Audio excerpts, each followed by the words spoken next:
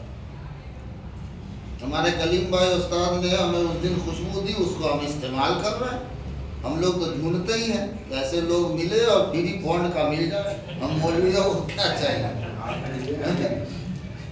پیغمبر نے جب دیکھا کہ خوشبو آ رہی تو یہ اشارہ تھا کہ شاید شادی کر لی. تو پیغمبر نے پوچھا عبد الرحمن بن عوف خیریت تو؟ تمہارے بدن سے خوشبو آ رہی ہے. کہا حضور ایک انصاری عورت سے شادی کر لی ہے اس لیے کپڑوں سے خوشبو آ رہی. کس سے شادی کر لی؟ اچھا اب سوچئے ذرا، شادی کر لی ہے. اس زمانے میں صحابہ میں انصار ہو یا مہاجر، یا آپ کو لگتا ہے کہ کسی کو بھی رسول اللہ سے زیادہ محبت کسی سے ہوگی؟ بولیے. اور عبد الرحمن ابن عوف نے شادی کر لی. مال تجارت کتنے کہ 700 اونٹوں پہ لدے. اور کسی کو تو چھوڑیے آپ، حضور کو بھی اس بات کا علم نہیں ہوا کہ انہوں نے شادی کر لی ہے. ذرا سوچئے. اور ہم ہیں نام کے لیے ناک اونچی رکھنے کے لیے مرتے ہیں. ہمارا حال ایسا. پیغمبر نے ارشاد فرمایا ولیمہ کرو. کیا کہا؟ ہاں، حضور نے ولیمہ کا حکم دیا. جب مہاجرین نے اپنی جگہ مدینے میں بنا لی اور سن 7 ہجری میں جب خیبر فتح ہوا، اور یہ عقد مواخات کا مسئلہ تو پہلی ہجری کا تھا، ٹھیک ہے نا. اور خیبر کا فتح ہوا 7 ہجری میں. تو کتنے ہوئے کل ملا کے؟ 7 سال. کتنے سال؟ 7 ہوئے. 7 ہجری ہوا، پہلی ہجری کو ہوا ہے تو 7 سال ہوئے. یہ 7 سال عقد مواخات رہا. اور جب خیبر فتح ہوا تو خیبر سے اتنے مال آئے کہ مہاجرین مالدار ہو گئے، ہر غریب مالدار ہو گیا.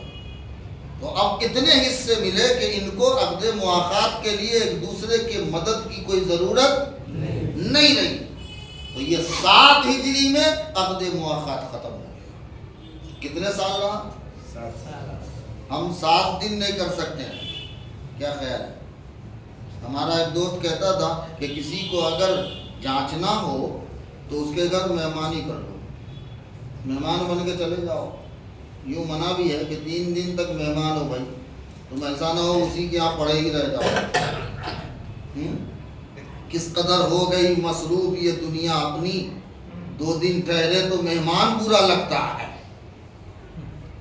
پیغمبر صلی اللہ علیہ وسلم نے جس طرح قبا میں آپ نے مسجد کی تعمیر فرمائی، ایسے ہی پیغمبر جب مدینہ پہنچے تو مدینہ پہنچنے کے بعد پیغمبر صلی اللہ علیہ وآلہ وسلم نے چاہا کہ یہاں بھی مسجد کی تعمیر. قبا کا ذکر میں نے نہیں کیا نا، یہ کر دیا. کل مسجد قبا کا ذکر ہوا تھا، لاسٹ میں ہوا.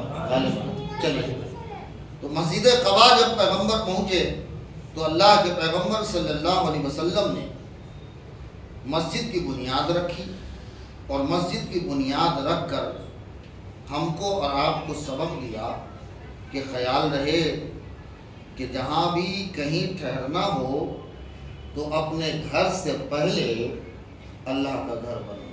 کیا عزم ہے؟ اپنے گھر بنانے سے پہلے اللہ کا. ہمارا حال الٹا.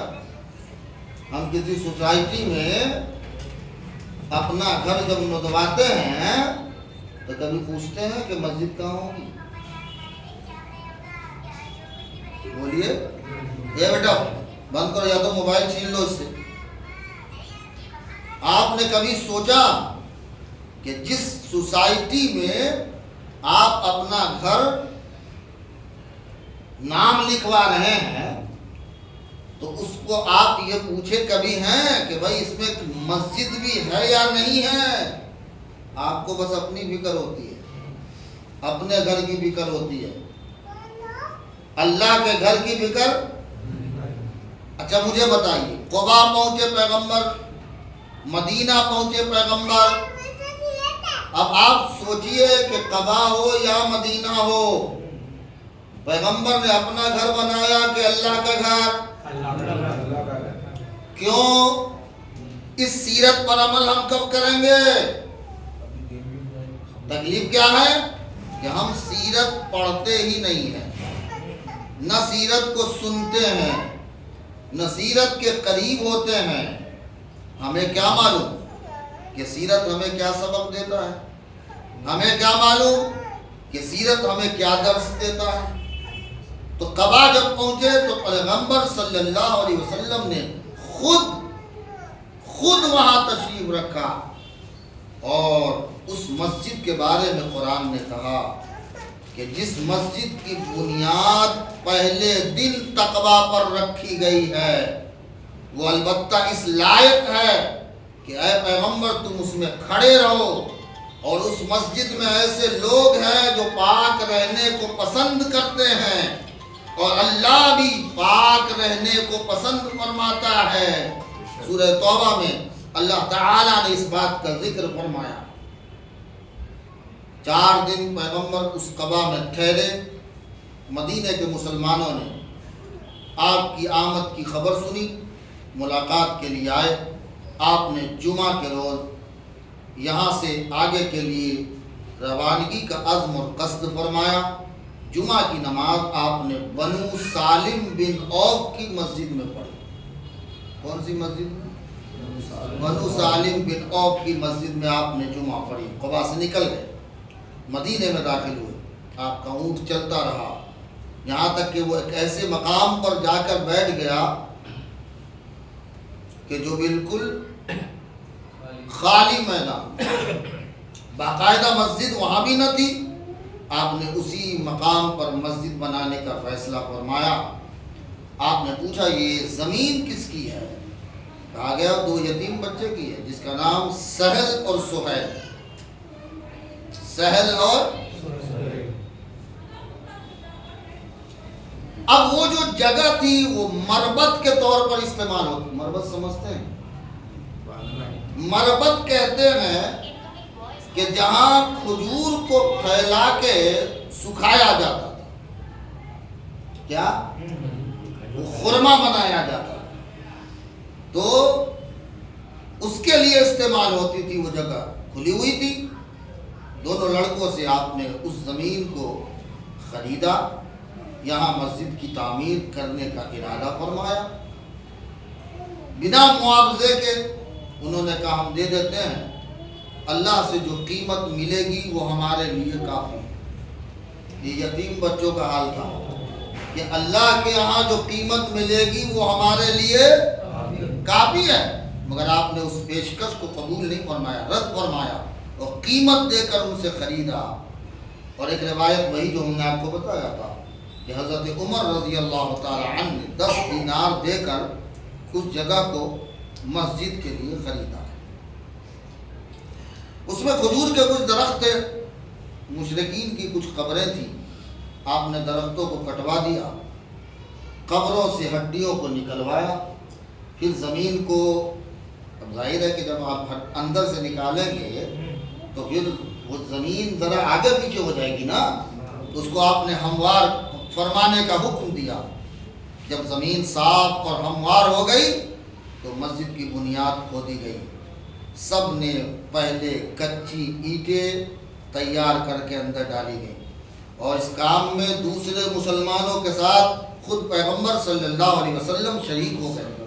مسجد کی دیوار بننے لگی، آپ خود بھی اینٹیں اٹھا کر لاتے، معماروں کی مدد کرتے تھے، آپ کو کام کرتے دیکھ کر مسلمانوں نے یہ شعر پڑھا تھا، لئن قعدنا والنبی یعمل لذاک من العمل المضلل، اگر ہم بیٹھ جائیں جبکہ نبی کام کر رہے ہیں تو ہمارا ایسا کرنا تو نہایت برا ہوگا کہ نبی کام کرے اور ہم بیٹھے رہیں، جیسے کہ کل ہوا تو ڈھول کی آواز سنائی دی، آپ لوگ تو چلے گئے، بعد میں پوچھا تو بولے دوسری جگہ سے آ رہی، مجھے محسوس ہوا نہیں ہمارے محلے سے، میں نے جا کے باہر ایک صاحب تھے، میں نے کہا اس کو بچوں کو سمجھا، بولے کون جائے گا سمجھا، مجھے خود جانا پڑا، تھوڑا سا ڈانٹ ڈپٹ کرنی پڑی، یہ بیٹا یاد رکھنا کل سے ڈھول ڈبکا یہاں لے کے آئے گا تو بہت معلوم ہے۔ ہماری کمزوری کیا ہے؟ ہم جلوس یا میلاد النبی کا جو بھی پروگرام رکھتے ہیں اس میں سب سے بڑی خامی یہ ہے کہ وہ عمل کوئی فرض واجب تو ہے نہیں، اور ایسا عمل جو فرض واجب نہ ہو، مستحب ہو، صرف استحباب تک اس کی حیثیت ہو، اس میں اگر آپ فرض اور واجب کو چھوڑ دیتے ہیں تو وہ عمل مستحب بھی نہیں رہ جاتا، وہ کوئی معنی نہیں رکھتا۔ اس لیے ہمیشہ اس بات کا خیال رکھیں کہ ہر مستحب عمل کے لیے پہلے ضروری ہے کہ آپ فرائض و واجبات کو ادا کریں۔ اس لیے میں نے اناؤنسمنٹ میں بھی یہ بات کہی ہے کہ خدا کے لیے جہاں جہاں وقت ہو نماز کا آپ پہلے نماز ادا کریں، آپ ہو سکے تو آپ باوضو ہو کر جلوس میں شریک ہوں، تاکہ پھر آپ کو پانی کا مسئلہ نہ ہو کہ صاحب وضو نہیں تھا، بہانہ لگ جائے، ہے نا؟ تو اس بات کا خیال ضرور رکھیے گا آپ لوگ۔ ایک صحابی کا نام تھا طلق بن علی، وہ کہتے ہیں حضور علیہ السلام نے میرے ذمے یہ کام سپرد کیا تھا کہ میں مٹی کے پانی کا گارا بناؤں، فاوڑا لے کر گارا بنانے کا کام کرنے لگا۔ انہوں نے ایک موقع پر کہا، اے اللہ کے رسول، کیا میں اینٹ اٹھا کر لانے کا کام کروں؟ سنیے گا، کیا بنانے کے لیے مقرر تھے وہ؟ گارا بنانے کے لیے۔ کہا اینٹ لانے کا کام کر لوں؟ آپ نے کہا نہیں، تم گارا ہی بناؤ، کیونکہ جو جس کام میں ایکسپرٹ ہو اس کے لیے وہی کام بہتر ہے، اور گارا بنانے کا کام تم زیادہ بہتر جانتے ہو۔ سیرت کے ہر عمل میں آپ کو سبق ملے گا، شرط ہے کہ آپ اس کو اس طور پر پڑھنے کی اور مطالعے کی کوشش کیجئے۔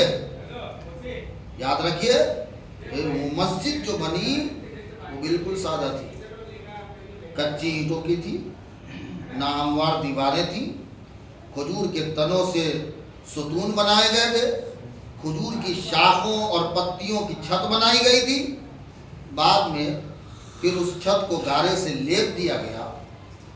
اندازہ کیا گیا ہے کہ ابتدائی طور پر یہ مسجد تقریباً 100 گز لمبی 100 گز چوڑی تھی، یعنی 100 بائی 100 تھی، اور اس میں 3 دروازے بنائے گئے۔ کتنے دروازے؟ مسجد نبوی کے دروازے کتنے تھے؟ جو لوگ گئے ہیں دیکھتے ہوں گے نا، دھیان ہے کہ نہیں؟ ابھی کتنے دروازے؟ نہیں وہ پرانی والی، وہ ترقی والی پرانی والی، جہاں سے حضور کی بارگاہ میں آپ جاتے ہیں، ٹھیک ہے نا؟ وہاں دھیان دیے کبھی کتنے دروازے ہیں؟ پھر سے جائیے گا، اللہ دعا کیجیے اللہ تعالیٰ توفیق دے۔ بولو یار، لگ رہا ہے جہنم میں جانا، جنت جا رہے ہیں، دعا کرو، آمین کہو، زور سے کہو، ہاں لگنا چاہیے۔ روایت میں آیا ہے کہ مسجد نبوی کی تعمیر کتنی بار ہوئی؟ 2 بار، 2 مرتبہ اس کی تعمیر ہوئی ہے۔ پہلی بار ہجرت کر کے جب مدینہ آئے، اور دوسری بار وہی فتح خیبر کے بعد 7 ہجری کے بعد یہ دوسری تعمیر تھی، تعمیر ثانی تھی۔ وہ اس لیے پیش آئی کہ یہ 7 سال میں مسجد بوسیدہ ہو گئی تھی، تو اس میں مسجد کی توسیع بھی ہوئی، بڑھ بھی گئی مسجدیں، اور مسجد بڑھنے کے ساتھ ساتھ اس کی بوسیدگی بھی ختم ہو گئی۔ جو دوسری تعمیر تھی اس میں ایک واقعہ آیا۔ واقعہ کیا آیا؟ مسلمان اینٹیں اٹھا اٹھا کر لا رہے تھے. حضور علیہ السلام بھی اینٹیں اٹھا کر لا رہے تھے. حضرت ابو ہریرہ سلطان المحدثین کہتے ہیں کہ ایک مرتبہ میرا اور حضور کا سامنا ہو گیا. میں نے دیکھا کہ آپ کئی اینٹیں اٹھا کر لا رہے ہیں اور وہ اینٹوں کو آپ سینے سے سہارا دیے ہوئے. دیکھا ہوگا آپ نے مزدور کو تو سینے سے سہارا دیے. میں نے سمجھا کہ شاید آپ پر بوجھ زیادہ ہے اور زیادہ بوجھ کی وجہ سے آپ ایسا کر رہے ہیں. میں نے کہا خدا کے رسول ان اینٹوں کو مجھے دے دیجئے, کچھ زیادہ لگ رہی ہیں, بوجھ بہت زیادہ آپ کے سینے پر آ رہا ہے, تو کچھ اینٹیں ہمیں دے دیجئے. آپ نے فرمایا اے ابو ہریرہ دوسری اینٹیں لے لو, کیونکہ زندگی بلا شبہ تو صرف آخرت کی زندگی ہے. یہ عربی کے الفاظ میں آپ کو سنا دیتا ہوں, یہ ترجمہ تھا کہ خذ غیرہا یا ابا ہریرہ, یہ شعر کے انداز میں تھا. خذ غیرہا یا ابا ہریرہ فإنہ لا عیش الا عیش الآخرہ. اے ابو ہریرہ دوسری لے لے جا, اس لیے کہ اصل زندگی تو آخرت کی زندگی ہے. ابو ہریرہ تو سمجھ رہا ہے کہ تو ہی آخرت سنوار رہا ہے, میں محمد ہو کے بھی آخرت سنوار رہا ہوں. یہ ہم مولویوں کے لیے عبرت ہے, یہ ہم پیروں کے لیے عبرت ہے کہ ہم یہ سمجھتے ہیں کہ دوسرے ہی نیک کام کریں گے, ہم کیوں کریں. سمجھ رہے ہیں آپ کہ نہیں سمجھ رہے ہیں؟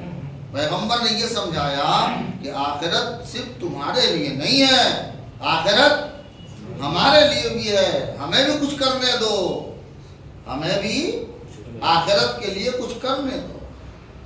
اب آپ اندازہ لگا سکتے ہیں کہ ہجرت کر کے مسلمان جب مدینے پہنچے ہیں تو ایک شہر میں پناہ گزی کی حیثیت مسلمانوں کی تھی.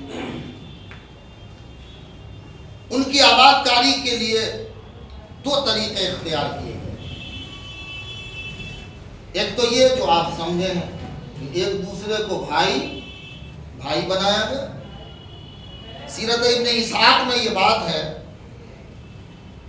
کہ حضور علیہ السلام نے اپنے اصحاب سے کہا تآخوا فی اللہ اخوین, تم لوگ دو شخص اللہ کی راہ میں بھائی بن جاؤ. اس کے بعد آپ نے حضرت علی ابن طالب کا ہاتھ پکڑا اور اپنے ہاتھ میں لے کر کہا ھذا اخی, یہ میرا بھائی ہے. اب مہاجر مسلمان مدینے میں اجنبی نہیں رہے, مہاجر اور انصار دونوں بھائی بن کر ایک دوسرے کے معاون اور دوسرے کے مددگار بن گئے. یہ بھائی چارہ اتنا مکمل تھا کہ دونوں کو ایک دوسرے کی وراثت بھی ملنے لگی, جس طرح بھائی کو بھائی سے ملتی ہے, یعنی وہ گویا سگے بھائی سے بھی زیادہ قریب ہو گئے.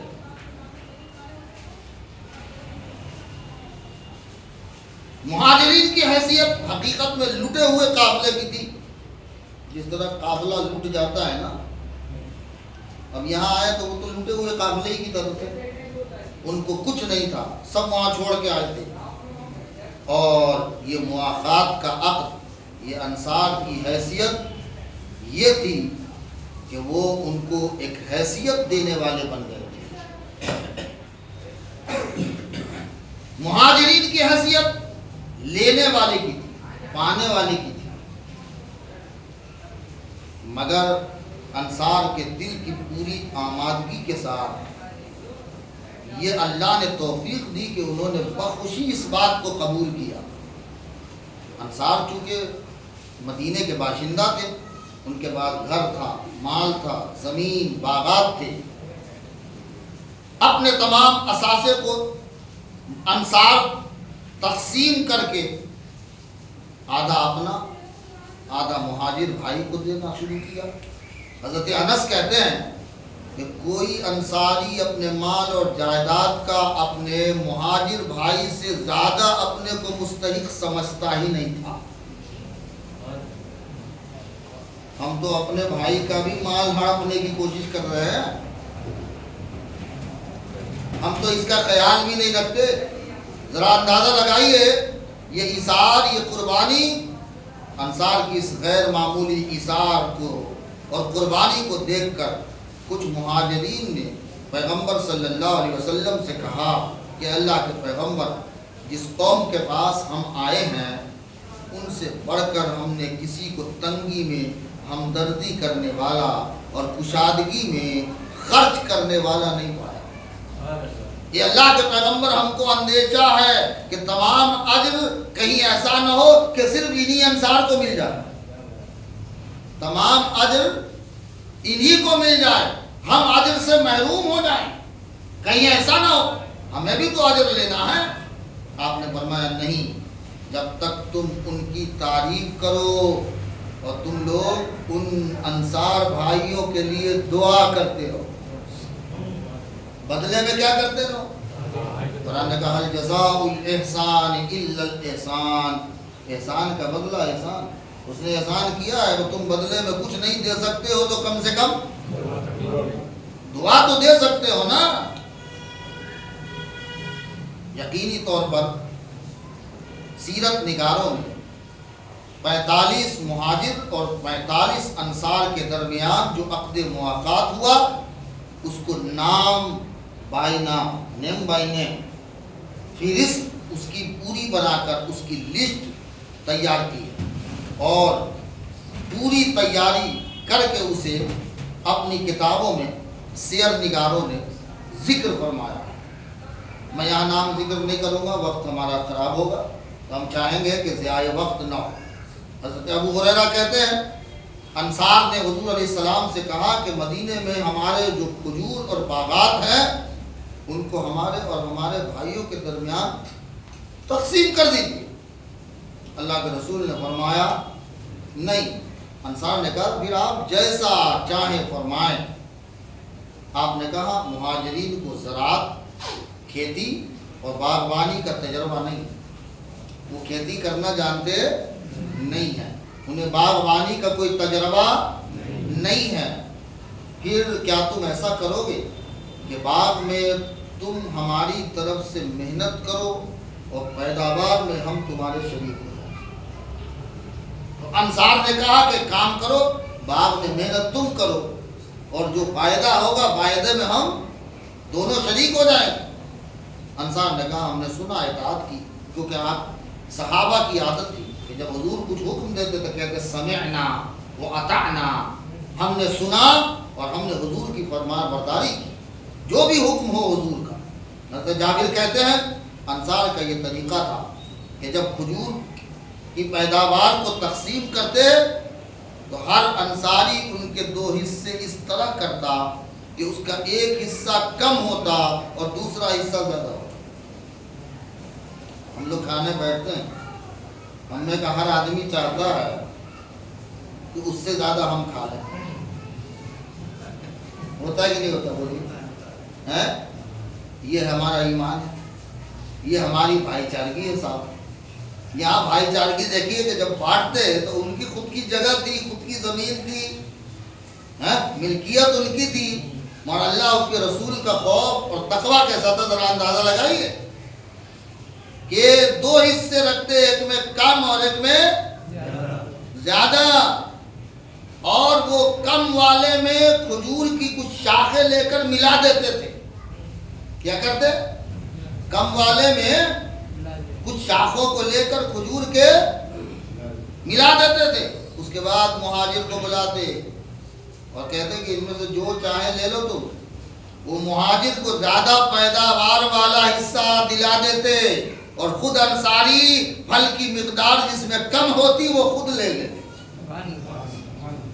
یہ ایثار، یہ قربانی ڈھونڈ کے بتائیے، ہم مولویوں میں ڈھونڈ لیجیے، چلیے آپ اپنے میں چھوڑیے، ہم مولویوں میں ڈھونڈیے، ہم پیروں میں ڈھونڈیے۔ ہمارے ایک دوست نے کہا کہ صاحب ہمارے یہاں ایک امام صاحب آئے ہیں جو کہتے ہیں ارے دنیا کیا چیز ہے، اور کئی مہینے ہو گئے انہوں نے صرف دنیا پہ تقریر کی، دنیا بیکار ہے، اس دنیا میں کیا رکھا ہے۔ تو میں نے کہا یار سب سے بڑا دنیا دار وہی ہوگا، جو لوگ ایسی باتیں کریں تو سمجھ لیجئے کہ سب سے بڑا دنیا دار ہے۔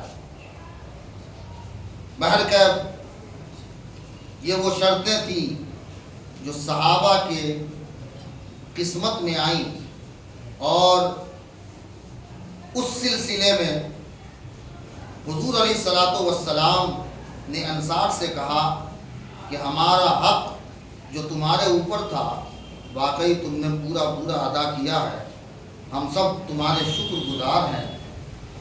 اب 7 ہجری جب ہوئی، خیبر فتح ہوا، تو اس سلسلے کو ختم کرنا ضروری سمجھا گیا۔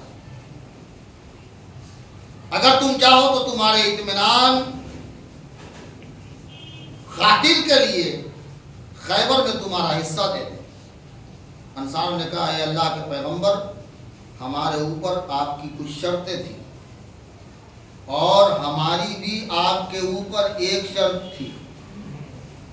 آپ کی کچھ شرطیں ہمارے اوپر تھی، اور ہماری شرط بھی ایک آپ کے اوپر تھی، وہ یہ کہ ہمیں جو کرنا ہے آپ حکم دے ہم کریں گے، لیکن ہماری شرط ایک یہ تھی کہ ہمارے لیے جنت ہو۔ کیا ہو؟ ہماری شرط یہ تھی کہ ہمارے لیے جنت ہو۔ آپ نے جو فرمایا ہم نے کیا، تو آپ ہماری شرط تو پوری کر دیں جو ہم کو ملے۔ ہمیں خیبر کے مال میں غنیمت میں سے کچھ ہمیں ضروری نہیں ہے کہ ملے، ہمیں صرف کیا ملے۔ ہم اپنا دیکھیں ذرا آج کے دور میں، جنت کی لالچ دے کے ہم سے سب ہڑپ لیا۔ اللہ کے پیغمبر صلی اللہ علیہ وآلہ وسلم نے ارشاد فرمایا فَذَاكُمْ لَكُمْ ایھا الانصار، اے انصار وہ جنت تمہارے ہی ہے۔ اس سے بڑی خوشخبری کیا ہے؟ روایت سے معلوم ہوتا ہے کہ جو مواخات کا طریقہ پیغمبر نے اختیار فرمایا وہ پہلی بار مکے میں بھی کیا تھا، میں نے کل بھی اشارہ کیا۔ دوسری مرتبہ یہ مدینے کا مسئلہ آیا، چونکہ مدینے میں زیادہ مسئلہ تھا، لوگ زیادہ تھے، پریشانیاں زیادہ تھیں، اس لیے ایسے کئی افراد مکے میں بھی تھے جو اسلام قبول کرنے کے بعد اپنے خاندان اور قبیلے سے کٹ گئے تھے، ان کے لیے ضرورت پیش آئی کہ ان کا انتظام کیا جائے۔ چنانچہ آپ نے مکہ میں ایسے افراد کا رشتہ مواخات ایسے مسلمانوں کے ساتھ قائم فرمایا جو اسلام قبول کرنے کے بعد بھی صاحب خاندان کی حیثیت سے تھے، وہ قبیلے سے جڑے ہوئے تھے۔ یہ پہلی مواخات مہاجرین اور مہاجرین کے درمیان تھی۔ کن کے درمیان؟ مہاجرین کے درمیان تھی۔ اور یہ دوسری مواخات جو مدینے میں ہوئی وہ مہاجرین اور انصار کے درمیان تھی۔ عبداللہ ابن عباس کہتے ہیں مکے میں پیغمبر صلی اللہ علیہ وسلم نے زبیر ابن عوام اور عبداللہ ابن مسعود کے درمیان عقد مواخات فرمایا۔ یہ دونوں ایک دوسرے کے بھائی بنے۔ حضور نے زید بن حارثہ کی مواخات حضرت حمزہ بن ابو طالب اپنے چچا کے ساتھ کرائی تھی کہ اے چچا حمزہ، آپ کا بھائی کون ہے؟ زید بن حارث، جو حضور کے غلام، وہ بھی تو مجبور تھے نا۔ مصعب بن عمیر وہ بھی الگ تھے، ان کی مواخات حضرت سعد بن وقاص رضی اللہ تعالیٰ عنہ ان سے آپ نے فرمایا۔ اس طرح مکے میں بھی عقد مواخات ہوا۔ عقد مواخات کے ذکر کے بعد یہ بیان کرنا نہایت ہی ضروری اور لازم ہو گیا ہے کہ چونکہ اب مدینے کا ماحول بالکل سازگار تھا اور یہاں کوئی خطرہ محسوس نہیں ہو رہا تھا۔ مواخات کے ذریعے معاشی حالات تو اچھے ہو گئے، لوگوں نے اپنا کام بھی شروع کیا، تجارت بھی شروع کی، اس سے بھی لوگوں کی حالت بدلی۔ یہ جو مواخات تھا یہ صرف مسئلے کا حل نہیں تھا، صرف معیشت کا حل نہیں تھا، صرف بزنس اور لوگوں کی اس دنیاوی کایا کو پلٹنے کا ماحول نہیں تھا، ایک اضافی صورت اس کی یہ بھی تھی کہ لوگوں اسلام میں اصل تعلق دین کا تعلق ہے. کیا ہے؟ یہاں اصل تعلق کیا ہے؟ دین ہے. دین کے اعتبار سے تعلق تمہیں قائم رکھنا ہے. مہاجر ہے کہ انصار، مکی ہے کہ مدنی، عربی ہے کہ غیر عربی، اجمی ہے یا عربی ہے، کالا ہے یا گورا ہے، تمہیں اس کا خیال نہیں رکھنا ہے. اصل تعلق دین کا ہے. یہ تمہیں دیکھنا ہے کہ وہ کہیں کا بھی ہو، دینی اعتبار سے اپنا بھائی ہے. یہ جو روحانی ایک صورت تھی جو پیغمبر صلی اللہ علیہ وسلم نے فرمایا کہ ایمان کے تعلق سے نہ کوئی چھوٹا ہے نہ کوئی بڑا، نہ کوئی غریب ہے نہ کوئی امیر، نہ کوئی گھر والا ہے نہ بے گھر والا. اللہ کی نظر میں دین کے اعتبار سے سب یکساں، دین کے اعتبار سے اللہ کی نظر میں سب برابر ہے. تمام مادی تمام سماجی امتیازات کو مٹا کر انہیں دین کے خاطر ہونا، ایک ہونا، متحد ہونا، ایک پلیٹ فارم پہ آنا نہایت ضروری ہے. یہی دین کی روحانیت، یہی دین کا مزاج ہے جو دین نے ہمیں دیا ہے. تو سیرت پڑھنے اور سیرت کو مطالعے میں لانے سے یہ فائدہ ہے کہ آپ کو پتہ چلتا ہے کہ انسان اپنی زندگی کس طرح گزارے.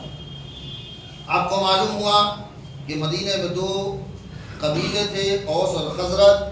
وہاں ان کی تاریخ بھی ہم نے پہلے بیان کر دی، اس کے تفصیل کی ضرورت نہیں ہے. یہودی بھی تھے جو اقلیت میں تھے عربوں کے مقابلے میں، مگر علم میں وہ بھی اس وقت بھی آگے تھے. آپ کو کیا لگتا ہے اسرائیل آج ہی آگے؟ وہ اقلیت میں تھے، آبادی ان کی کم تھی، مگر علمی اعتبار سے خیبر میں بھی اور مدینے میں بھی کون آگے تھے؟ بولو نا. اور آج بھی یہ موبائل جو آپ کر رہے ہیں کس نے دیا؟ یہ جو آپ یوز کر رہے ہیں فون، یہاں سے وہاں جہاں چاہو ویڈیو کال کر لو، کس نے دیا؟ یہ کس چیز نے بنایا؟ بدماشی نے کہ علم نے؟ بھائی علم نے بنایا نا. تو علم حاصل کرے گا وہ اور فائدہ حاصل کرو گے آپ. یہ مسلمانوں کی کمزوری ہے. علم میں وہ لوگ آگے تھے، اور یہ وہ لوگ تھے کہ علم چونکہ تھا، ان کے بعد علم ہے تو عقل بھی ہوگا. علم ہے تو بھائی آج ہندوستان میں برہمن کتنے %؟ لیکن چونکہ وہ ایجوکیشن میں آگے ہیں، ایجوکیٹڈ ہے، معیاری علم رکھتے ہیں. آپ کے ہر جس آپ ہندوستان کے جس محکمے میں آپ جاؤ گے 60% سے زیادہ بڑے بڑے عہدے پر قبضہ کس کا ہے؟ کتنے؟ اور آپ کتنے؟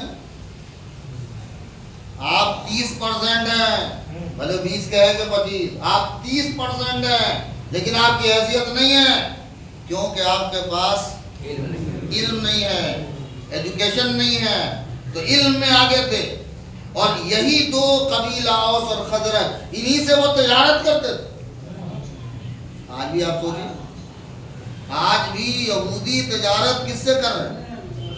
ہمارا آپ سے کر رہے ہیں، پوری دنیا میں کر رہے ہیں. وہ یہ تجارت بھی اوس اور خزرج سے ہی کرتے تھے، اور اس بنا پر دولت کے اعتبار سے بھی بڑے ہوئے تھے. پتا چلا مسلمانوں کو یہ خیال میں رکھنا چاہیے کہ پہلی چیز مسلمانوں کو کیا چاہیے؟ علم. بولو بھائی، پہلی چیز ترقی چاہیے تو پہلا مسلمانوں کو کیا کرنا ہے؟ معیاری علم سیکھنا ہے. وہ 10-12 نہیں، وہ BCom BA نہیں، BSc نہیں، معیاری علم حاصل کرو. سب سے زیادہ علم تمہارے پاس ہونا چاہیے. اور دوسری چیز کیا ہونی چاہیے؟ تمہارے ہاتھ میں بزنس ہو، تجارت ہو. یہاں بھی آپ 0 ہیں، 0/سناڈا ہیں. تجارت آپ کے ہاتھ میں ہونا چاہیے. یہاں وہ موضوع نہیں ہے، نہیں تو میں آپ کو بیان کرتا کہ پیغمبر نے فرمایا ہے کہ دنیا میں برکت کے 10 حصے ہیں.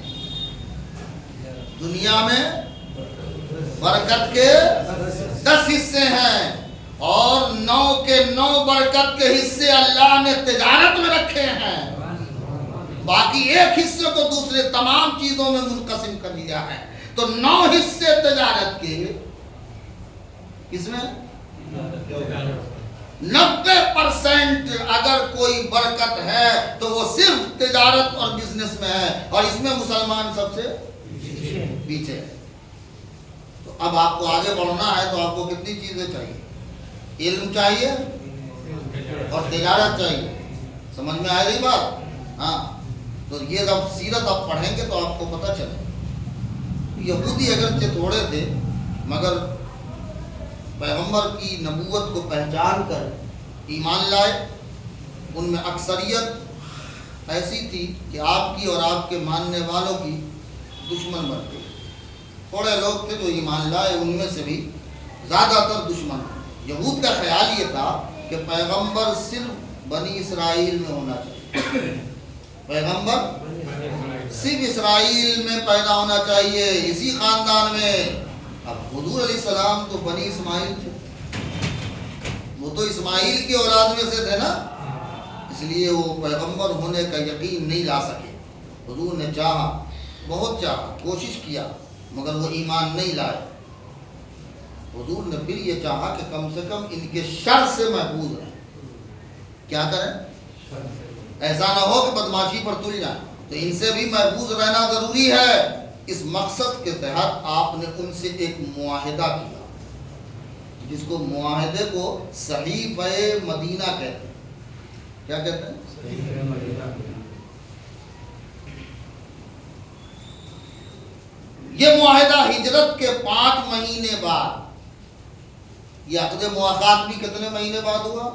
5 مہینے بعد۔ اور یہ معاہدہ بھی کتنے مہینے بعد؟ 5 مہینے بعد۔ دین، مال، آپسی اور باہمی مسائل، اس سے تعلق یہ معاہدہ تھا۔ اور اس کا خلاصہ کیا تھا؟ میں لفظ بلفظ بیان کر دیتا ہوں، اس خلاصے کے بعد آج کی گفتگو ختم کریں گے انشاءاللہ، پھر آگے کا تذکرہ انشاءاللہ کل کریں۔ معاہدہ تھا بسم اللہ الرحمن الرحیم، یہ تحلیلی عہد ہے محمد نبی امی صلی اللہ علیہ وسلم کی طرف سے مسلمانان قریش و یثرب اور یہود کے درمیان، جو مسلمان کے تابع ہوں اور ان کے ساتھ الحاق چاہیں، ملنا چاہیں، ہر فریق اپنے اپنے مذہب پر قائم رہ کر ان امور کے پابند رہیں گے۔ یہ امور کیا کیا تھے؟ میں وہ تمام دفعات آپ کو لفظ بلفظ سناتا ہوں۔ پہلا، قصاص اور خون بہا کے جو طریقے پرانے زمانے سے چلے آ رہے ہیں، وہ عدل اور انصاف کے ساتھ بدستور قائم رہیں گے، یعنی وہی سلسلہ چلے گا قانون۔ اگر کوئی کسی کو مار ڈالے گا تو اس کا دیت، اس کا خون بہا اسے دینا پڑے گا۔ دوسرا، ہر گروہ کو عدل اور انصاف کے ساتھ اپنی جماعت کا فدیہ دینا ہوگا، اپنے اپنے گروہ کا۔ جس قبیلے کا جو قیدی ہوگا، اس قیدی کو چھڑانے کے لیے زر فدیہ کا دینا اس قبیلے کے ذمے ہوگا، وہی قبیلہ اس کو ادا کرے گا۔ تیسری چیز، ظلم، گناہ اور سرکشی کے مقابلے میں تینوں گروہ متفق رہیں گے، چاہے یہود ہو، اوس و خزرج ہو، کہ مسلمان، سب متفق رہیں گے۔ اس بارے میں کسی کی رعایت نہ کی جائے گی، اگرچہ وہ کسی کا بیٹا ہی کیوں نہ ہو، اگرچہ وہ کسی کا۔ چوتھی چیز، کوئی مسلمان کسی مسلمان کو کسی کافر کے مقابلے میں قتل کرنے کا مجاز نہیں ہوگا، اور نہ کسی مسلمان کے مقابلے میں کسی کافر کے کسی قسم کی مدد کی اجازت ہوگی۔ نہ مسلمان کو مارے گا اور نہ مسلمان کسی دوسرے کو مدد کرے گا۔ چھٹی چیز، جو یہود مسلمان کے تابع ہو کر رہیں گے، فالوور ہو کے رہیں گے، ان کی حفاظت مسلمانوں کے ذمہ ہوگی، مسلمان اس کی حفاظت کرے گا، کسی قسم کا ظلم نہیں ہوگا، ان کے مقابلے میں ان کے دشمن کی مدد بھی نہیں ہوگی، کیونکہ جب ہمارا تابع ہے تو اس کے جان مال سب کی حفاظت کا ذمہ دار ہم ہوں۔ کوئی کافر اور مشرک کا یہ حق نہیں ہوگا کہ مسلمانوں کے مقابلے میں قریش کے کسی شخص کو پناہ دے۔ مکے سے کوئی قریش آ جائے تو یہاں وہ اس کو پناہ نہیں دے گا، یا قریش اور مسلمانوں کے درمیان وہ بیچ میں آ جائے، حائل ہو جائے۔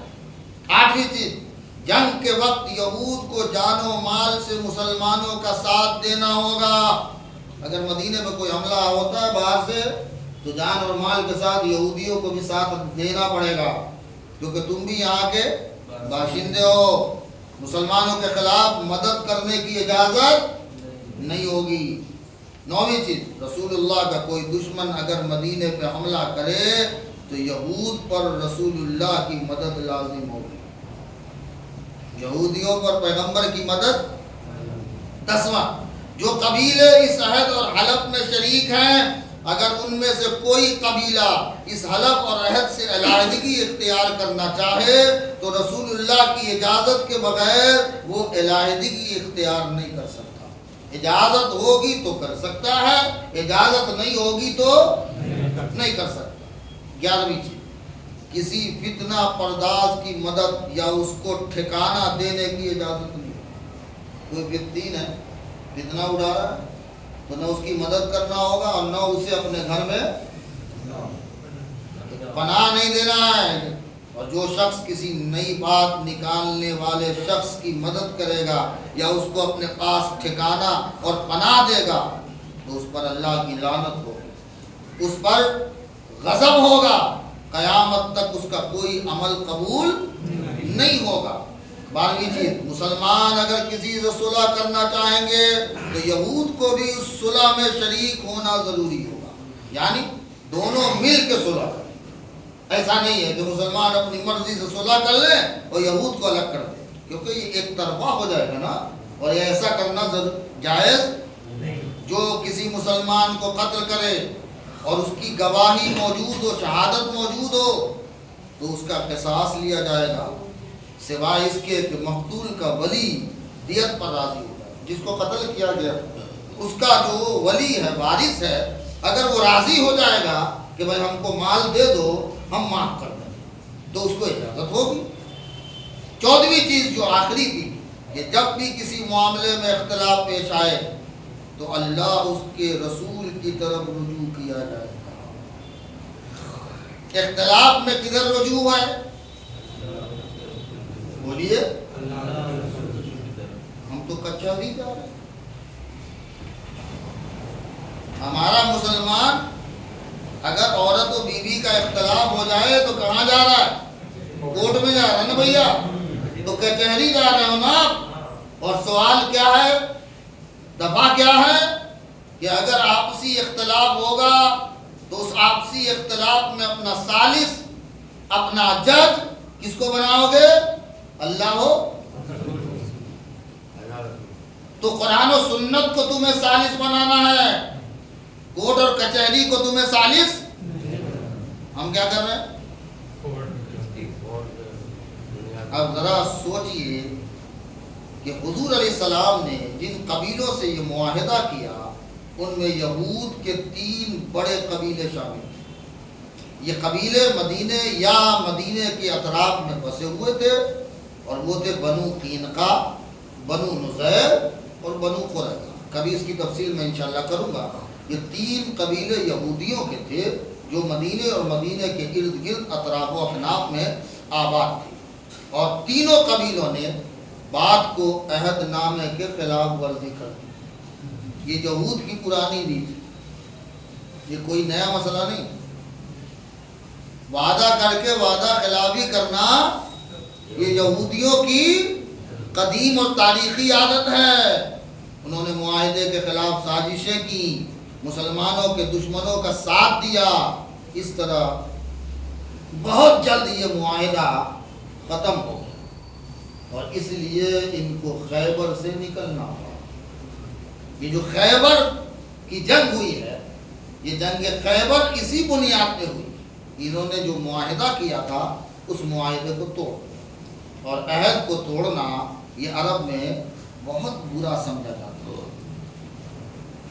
میں سمجھتا ہوں کہ کہ آج کی یہ گفتگو تقریباً 10-15 منٹ زیادہ ہو گئی، تو اگلی گفتگو انشاءاللہ ہم آگے کریں گے۔ یہاں یہ بات جو ذہن نشین رہے کہ پیغمبر صلی اللہ علیہ وآلہ وسلم کی سیرت کو پڑھنے، مطالعہ کرنے اور سیرت کو سمجھنے کا یہ فائدہ یقینی ملتا ہے کہ آپ کو پتہ چلتا ہے کہ زندگی گزارنے کا ڈھنگ، زندگی گزارنے کا سلیقہ، زندگی گزارنے کے طریقے وہ اگر کہیں سے ملتے ہیں تو وہ سیرت طیبہ سے، اور وہ تب ہوگا جب ہم سیرت کو پڑھیں گے، سنیں گے، سمجھیں گے۔ یہ 1500 سالہ یہ ولادت نبوی کہ اس حسین موقع پر، اس لیے میں نے سب سے بہتر عمل یہی سمجھا کہ ہمیں پیغمبر کی سیرت کو زیادہ سے زیادہ پڑھنا ہے، سننا ہے اور اپنی زندگی میں اتارنا ہے۔ میں سمجھتا ہوں کہ آپ چند دن اپنی گلی کوچے کو سجا لیں گے، روشن کر لیں گے، چراغاں کر لیں گے تو کوئی پہاڑ نہیں توڑ لیں گے۔ میں یہ نہیں کہہ رہا ہوں کہ گناہ ہے، یہ کوئی پہاڑ نہیں توڑ لیں گے، یہ پہاڑ سر نہیں کر لیں گے۔